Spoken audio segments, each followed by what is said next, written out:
Good morning. Good morning. How are you? Good morning. I'm so happy to be here with you. Oh, thanks. Thanks. Hi, everybody. This is Shane Young at Boulder Canyon Retreat Center and kind of want to do an interview here with Kali Basman of Kali Durga Yoga. Is that the way you say it? Your It is. brand? Yeah. It is. And you know, one of the things that we've all been talking about, especially as we're turning the new year and as BCRC is developing, is my deep desire to create a paradigm change. I'm going to move out of some of this puritanical Western ideology and constraints of this kind of hyper masculine culture that we've lived in. And things are, we're in the Kali Yuga right now, and Mm. things are dissolving. And um, not always at such a pleasant time, but we're here to shine light and impart something new. And so I wanted to invite Callie here to share some of her wisdom as a IFS practitioner and as a yogi and a Buddhist and a mom. And is there any other titles that you might like to offer them? Probably many over the years. I Uh-huh. mean, we're all in different shape shifting, aren't we? But those feel the three wisdom disciplines you mentioned are definitely my primary streams: internal family systems as a therapy, Buddhism as a living inquiry, and then yoga for the somatics. So it's a really good marriage of those three strands. I call them the sacred braid. Hmm. Oh, beautiful. So as a tantrika and you're a Buddhist, and I like the way our paths kind of intersect and inform. Tantra means to weave, or one of the many meanings, but I'm loving that. Yeah, Beautiful. thanks. I didn't know that. Yeah. So can I start off with my first question? Let's go for it. All right. So as we're in the year of the fire horse, what does that mean to you? Like I've read lots of different descriptions and things and how we can work with it and not work with it, and curious what it means for you. I won't pretend to know what it means because today's day one. Yeah. We're having Uh-huh. this call on February 17th, and I Yep. believe that that marks the beginning. So here's what I know so far, because the last couple of weeks have been kind of the shedding of the snake, right? And leading into Fire Horse and the astrological realms are not my main dwelling space nor my expertise, but my expertise is in the all-encompassing radical inclusivity of what's happening in my system. That's really what the Dharma teaches. That's what yoga suggests of us too. Can we make of ourselves a sanctuary where we can be with the difficulty, with the complexity, with the messiness of this human drama? Mhm. And I can say for sure that heading into Fire Horse, I've noticed so much more sensitivity in my system. And almost like in agitation or an irritation when I'm out in the world and things are penetrating my sphere. It's almost like I've been going through recently. And a lot of people have this after journey work, I know, which is like you come through the other side feeling like that first layer of your derma has been burned away, like Exfoliated, this huh? brand new skin, fresh Uh-huh. baby skin, which is like Mhm. wind and temperature, like just so vulnerable, so sensitive. And here's the beautiful thing about that is that when we're in our infancy, we can't fend for ourselves. We developmentally can actually be neglected. We can be abandoned because we rely on we're dependent, right? We rely on others to care for us.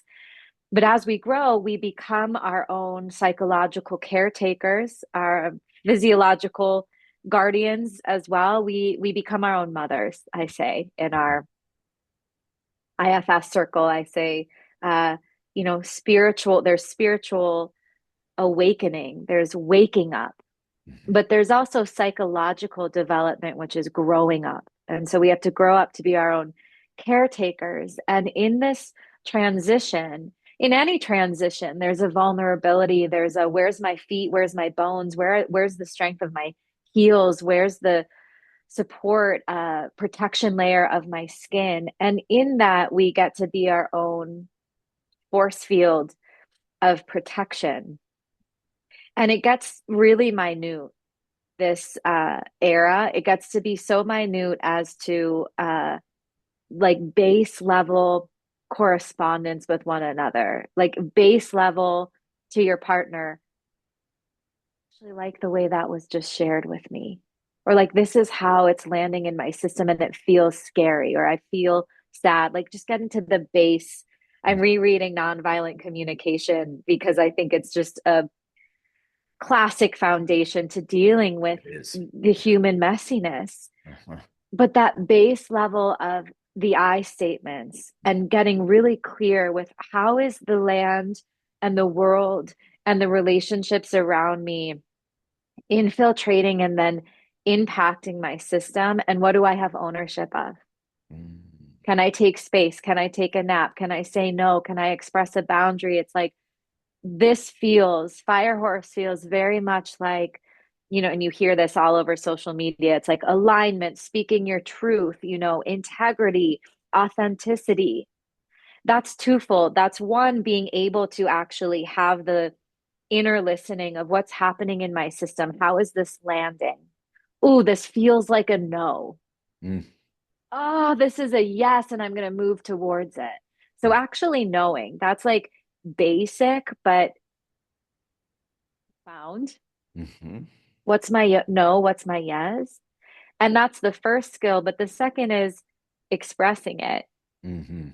in the interpersonal field in a way that doesn't trigger the defenses of others. We want to be more open, more forgiving, more loving, more understanding while being our own caretaker. Mm-hmm. I'll pause there. That was a lot. I love this motion right here. This like, say more about that. And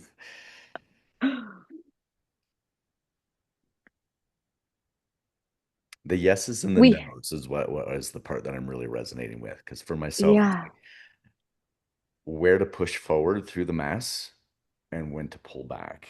Hmm. What's that balance between the yes and the no? Yeah. Yeah. The no's the pulling back, the no's the retreat. It's the setting of a boundary. It's a coming home. It's an honoring of limitation. The no is your sacred rage. The no is your anger, that when we can be with the anger, it's actually just a living energy that's such a teacher. The no is a sorrow that softens us. The no, we have to be with the no. We can't push forward into the yes. Oh, sweep that under the rug, persist, move forward. There's the patriarchy you mentioned, like produce, progress, motivate, compel. They've got to be in balance with one another. But I would say, probably because I'm speaking from the feminine and I'm speaking from a point in my life. I'm a mother of a toddler, I'm a business owner. I've got, 1,000 different hats that I'm circulating each day. The no is the place to start, because the no is, I'm not turning on the light. I'm not looking outward. I'm not getting on my screen. I'm not offering. I'm not giving. I'm not overextending. First, it's what I'm not doing. And this is what the Buddhists say. This is what so many wisdom traditions suggest, is start with the like strainment, start with the limitation, with the container, this my own sacred vacuum, my own vessel, and what I'm not letting into it. Like starting there, for the Kabbalah, for Judaism, it's the Shabbat, it's Shabbat, right? It's like we're not using electricity, we're not getting on the phone. You get all the way into we're not doing any kind of work, even ripping toilet paper off of the roll. Like they pre-rip the paper if you're really, really practicing the Sabbath. So actually looking at restraint. And just notice when I say restraint, like we're culturally conditioned that it's like, ooh, yuck, restraint. Oh, Like, what are yeah. you saying no to? And that there's a negative connotation, but it's a beautiful, profound taking up the one seat. I'm the Mhm. witness. I have the privilege to practice in this body, and I'm going to make some conditions to keep this very sacred vessel feeling vital. So Mhm. the no comes first. I love this. I love this. We just had our first tantra course or tantra class. It's going to be like several part series. And what you're speaking to is what we in tantra would call tapas and spanda. Tapas and Mhm. spanda. But I so relate because I coached so many people who are like, don't restrict me. Don't restrict me. Don't restrict. That's punitive. That feels terrible. But really this motion is like, no. Mhm. And we're everybody's working on their personal experiments right now. And part of it is saying no. Yeah. It really is about like, no, I'm not going to sit in the bed with my coffee. I'm actually going to avoid the coffee and go to the mat first and see what happens Mhm. as a means of tapas or containment so that I can feel where my energy may want to move. Mhm. I love this. Like, yeah, Mhm. The this holy alignment of the no. no. Holy no. The Yeah. holy no. Right. It's so much less shaky. I Mm, mean, what we're really doing is we're creating a more clear field so we can be more benevolent creatures. We can be more beneficial mm, to others. You know, in the yoga traditions, it's like, and in the Buddhist traditions too, it's like, may this practice make of me a refuge for others. And so the holy no is actually, let's get really clear and clean so mm, that no one else is confused around us. mm. So it's a demarcation, huh? Of like less confusion for others when I know where I'm Yeah, at. yeah. Hmm. And no one has to guess if I'm Right. on board. Hmm. If I've committed, you have my time. I show up Hmm. fully. Hmm. And the primary place that we see that is in the most intimate relationships, in our business partnerships, with our romantic partners, with family, with really close friends. Like, the sacred no is it is actually very relieving Yeah. to be in the space with another who has really clear boundaries. Hmm. It's liberating for Hmm. all of us. Hmm. Beautiful. Thank you. I'm liking this. And I'm also, again, going to come back to this because you use the word integrity. Mhm. And one of my personal inquiries, and one that I'm kind of curious what your thoughts are, is integrity based in what? What are, is it integrity based on our morals? Is it integrity based on society's morals? Is it integrity based in what? Is Morals, Tantra is a amoral philosophy. right, Is right. amoral. There's Well, no good and morals, there's no there are bad. conditioning. There's a cultural story, and sometimes even a fairy tale. Hmm. Morals are part of the conditioning. Hmm. They're a part of the education that was bestowed upon us from very imperfect beings. Hmm. Our Hmm. parents, our caretakers, our Right. teachers, our coaches, the fabric. Uh-huh. So the only place to check in with the holy no, that's the integrity, that's the pillar. What's the holy no? What's the sacred yes? Hmm. Is presence, is this moment. There's no other time to rely on than right now, because if you rely on what you've learned, then you're leaning into history. Right. And that's the narrative that we're holding in the tissues of, this is the imprint of this life, and this is our karma, and this is our destiny, and this is my story, and this is my identity. And so leaning into what we've learned is a fallacy, right? Hmm. What's here now? Can I meet it freshly with the only perspective that is true, which is the perspective of mindfulness? What is a mind full of? It's a mind full of now. It's a mind full of body, full of now, in my body, in this moment, this direct registry of what's occurring now is the only place we can really derive the serum, Hmm. the truth serum, that elixir of Oh, yes, this too. This is how I'm going to meet this in this moment. Mhm. So in the presence of not past, present, or future, but now, that's where the integrity lies. And then we're Right, not leaning on his story of morality. right, Getting that right? right. Exactly right. Yeah. I've had some people recently say, what happens if I let go of these morals and then I get lost? I say, go to the Bindu, go to the center, you'll find your way. Hmm. Hmm. Right. Yeah. What's coming up too is that internal family systems as a psychological, contemplative, therapeutic model is one that allows us to be amorphous, allows us to be shapeshifters so that our parts are continuously evolving and coming online in fresh and innovative ways. And that way we don't feel cheated when we become somebody brand new in this moment. And when our partner or our friend or someone that we're in contract with changes their minds, changes their morals, changes their code, that we can see one another as organisms continuously shifting to meet what's happening now. And then so we don't feel cheated when that's something new. And there's this creative mystery that we're in play with. It's the Lila, it's the dance. Mhm. Beautiful. Well, on that note, what would you say for someone wanting to kind of tap into their essential self? What's one quick way?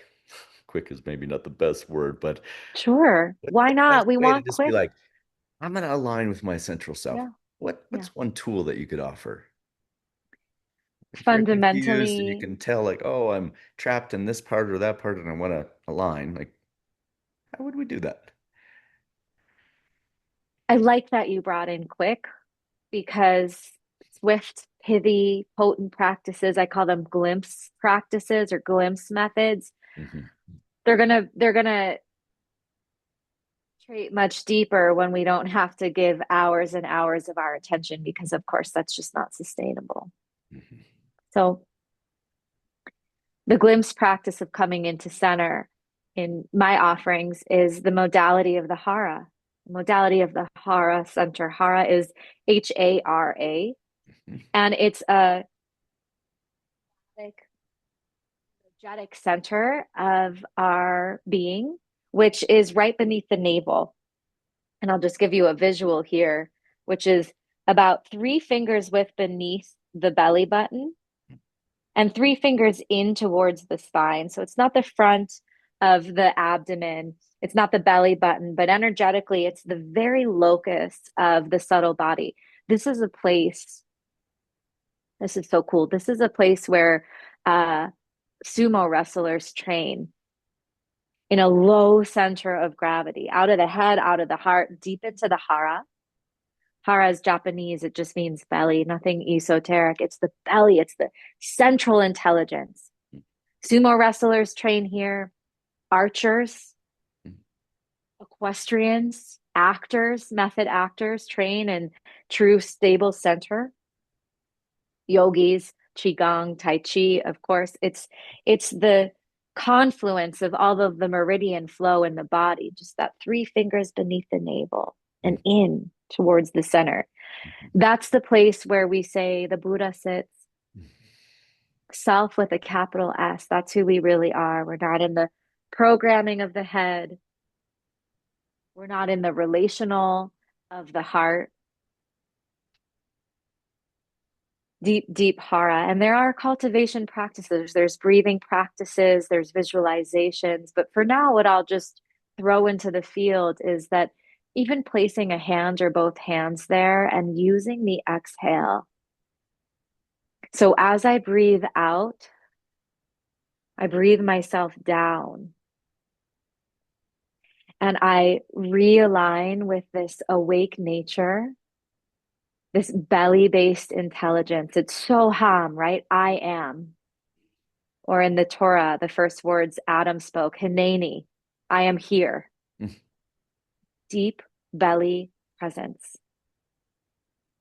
mm, So I'll offer that mm. Beautiful. How many times should I do that? Deep breathing. continuously and lifelong. Oh, The head's a really good functionality. sure. It's got that Mm, administrative intelligence. We call it the insight center. It compels us to ponder the mystery. mhm, And then the heart's a really beautiful place to forgive from, to love from, to cultivate empathy, joy. mm, Hara is, so we can call that the empathy center. Hara is the intuitive center.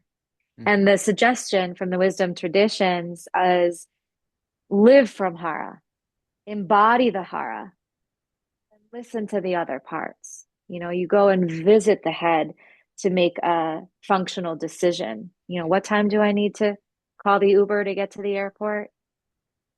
The head is a decision making process center. But if we live from there, there's no true stability because there's no home ground, there's no real rest. mhm, So operating from belly as home base and then going to other centers for cognition or connection.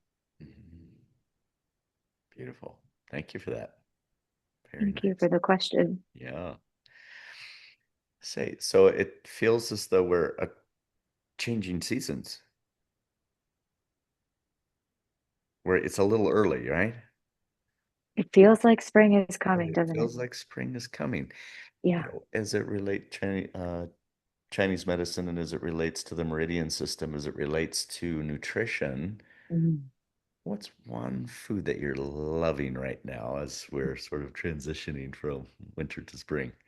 What's one supportive food that you're like, oh, this is what I'm really digging into? Carrots. Carrots? Carrots, Good. yeah, Okay. raw, crunchy, life-giving, Okay. bright orange or the purple carrots. I get the Yeah. bag, the tri-colored bag of carrots. My son, my toddler, it's the only vegetable that he will eat, strangely.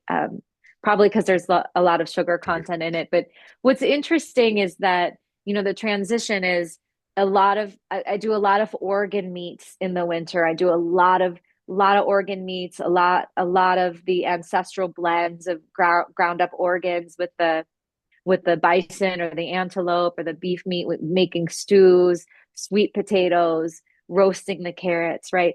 And now, for the first time, um, through the winter, right now has just marked this interesting shift in my body just in the last week of wanting green juices, cold green juice, Mhm. raw, and carrots, raw, crunchy carrots.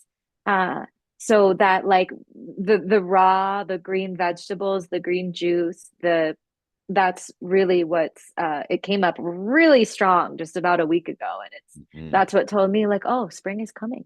And it is Mhm. coming early, which is Mhm. probably a shame for many reasons. Yeah. Yeah. Carrots it is. Carrots. Great. I noticed the shift in my body about a week ago too. I was like, Uh-huh. oh, I'm wanting different foods right now. So I have this Yeah. big thing of microgreens on the counter, and yeah, there's a shift from like heavier kind of Yeah. stews and whatnot to Yeah, you too. How yeah, funny. yeah. Yeah, the sprouts, the microgreens, the leafy tops of the carrots. We juice those. Mhm. Something about like crunchy too. Um, because in winter you're having a lot of soft foods. You're not kind of exercising the chi in the teeth. Something about Mm. you want the slow roasted, the really soft, like fall off the bone meats, that kind of thing. And now my teeth are like, I want the crunch of carrot or Oh, like the cold sip of green juice. uh, Yeah. texture, huh? Hmm. Got it. Hmm. Beautiful. Thank you. Hmm. Well, I know you've got lots and lots of offerings, one of which I just signed up for. I think. Peru in Peru. November. Yes. Peru in November. I'd love to see Yes. Machu Picchu, so now I'm gonna see it with you, which is exciting. But tell us about, a couple of what's up and coming in your world that we can offer these folks. Yeah, beautiful. Well, I will share after the call, I'll share my link to my upcoming calendar because there is quite a lot of offerings, both here at home in Colorado. Shane and I live nearby each other. I'm here in Boulder, and also around the country and then worldwide as well. So depending on the scope that you're looking for, there's quite a wide range from uh, weekend immersions to week-long training intensives. And all of my offerings really are that blending of the sacred braid. You know, there's IFS, there's Buddhism, and there's yoga. Uh, One in particularly that I'm most excited about is Peru Inner Medicine Retreat because Peru is really where I became me. Sacred Valley is where I became a teacher, where I learned who I was, and I pilgrimage back there and specifically to Sacred Valley, to Machu Picchu, and to some of the Andean ceremonies that were born of that land. So this November, I'm bringing Sangha. I'm bringing a tribe to Machu Picchu and to my favorite retreat center in Peru, Wilcatica, which has many different chakra gardens and these floral outdoor baths that are just stunning. So you do a lot of work with flower essences. There is Andean medicine journeys. We'll work with Washuma to open the heart. We'll do a lot of belly-based hara cultivation and be in a sacred place together. So that's Inner Medicine Retreat in November. And I'm so honored that you're coming, Shane, and Yay. hope to open this to your community. Great. Great. I leave for Peru next week, That's right. but a different That's place in right. Peru. So. Yeah, But yay, yes. Send the it's link a beautiful place. and yeah, we'll bring a group and we'll learn and grow. Beautiful. Yeah, Beautiful. great. Well, bon voyage to you on your Oh, journey thank you. Thank you. Thanks. and to all of you on the journey into spring. Thank you very much. All right. Thank you. Take care. Bye. Bye for now. Bye bye.